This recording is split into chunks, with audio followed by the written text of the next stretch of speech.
Hi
friends, మీకు ఈ ముగ్గు నచ్చిందా?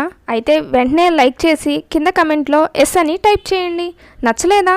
అయితే నో అని టైప్ చేయండి. కానీ సబ్స్క్రైబ్ చేసుకోవడం మాత్రం మర్చిపోకండి. Thank you.